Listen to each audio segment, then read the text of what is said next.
क्या कभी आपने सोचा है कि घर से निकलने के बाद आपका बच्चा, आपका भाई या फिर बेटा, जिसकी उम्र महज 5 साल है या फिर उससे अधिक, जिसे आप जान से ज्यादा प्यार करते हैं, जो घर से बाहर यौन हिंसा का शिकार हो रहा है और बकायदा उसके वीडियोज पोर्न साइट पर बेचे और खरीदे जा रहे हैं। यकीनन ये चौंकाने वाला है, लेकिन ये 16 आने सच है।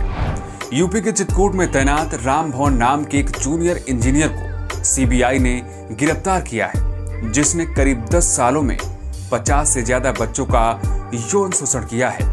इतना ही नहीं, राम भवन ने उनके वीडियो बनाए और उन वीडियोज को पोर्न साइट को बेच दिए। ये घिनौना काम वो पिछले 10 सालों से लगातार कर रहा था।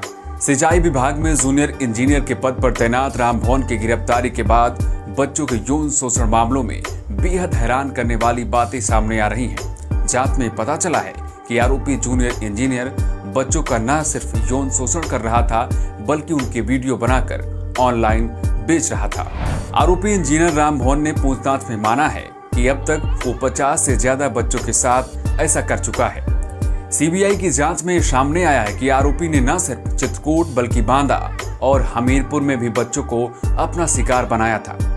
आरोपी ज्यादातर 5 से 10 साल के बच्चों को लालच देकर अपने जाल में फंसाता था और इसके बाद उन्हें मोबाइल, घड़ी, पेन, चॉकलेट का लालच देकर मिलने के लिए उन्हें बुलाता था।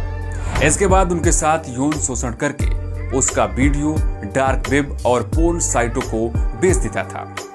मामले की गंभीरता का अंदाजा इस बात से लगाया जा सकता है कि इस मामले के खुलासे के लिए सीबीआई को सामने आना पड़ा।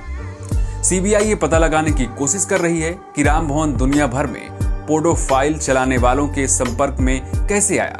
सीबीआई ये भी पता लगाना चाहती है कि आखिर वो शख्स कौन है जिसने राम भवन को डार्क नेट का उपयोग करना सिखाया था। लेकिन क्या आप जानते हैं कि पोडियोफाइल क्या है, जिसे लेकर सीबीआई आगे जांच बढ़ाना चाहती है?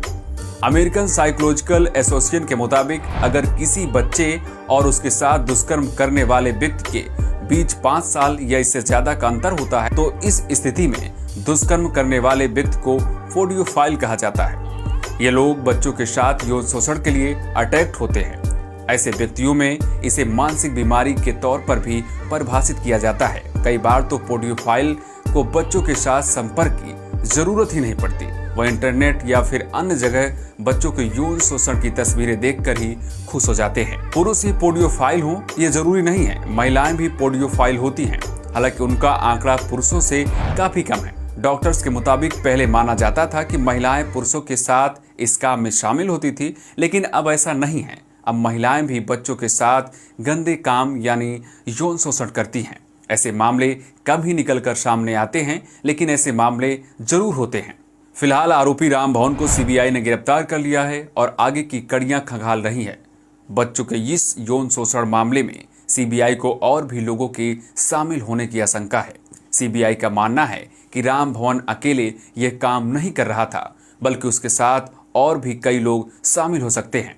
प्रारंभिक जांच में पता चला है कि 50 बच्चे पीड़ित थे। सीबीआई ये पता लगाने की कोशिश कर रही है कि क्या पीड़ित बच्चों की संख्या इससे ज्यादा है या फिर इतनी ही है। लेकिन जिस तरह से पूरा मामला सामने आया वो बेहद गंभीर है और जांच एजेंसियां इसे लेकर गंभीरता दिखा रही हैं। आगे जांच में जो भी सामने आएगा हम आपको अपडेट करते रहेंगे। लेकिन आप क्या सोचते हैं, ऐसे लोगों को कैसी सजा होनी चाहिए? आप कमेंट बॉक्स पर हमें बता सकते हैं।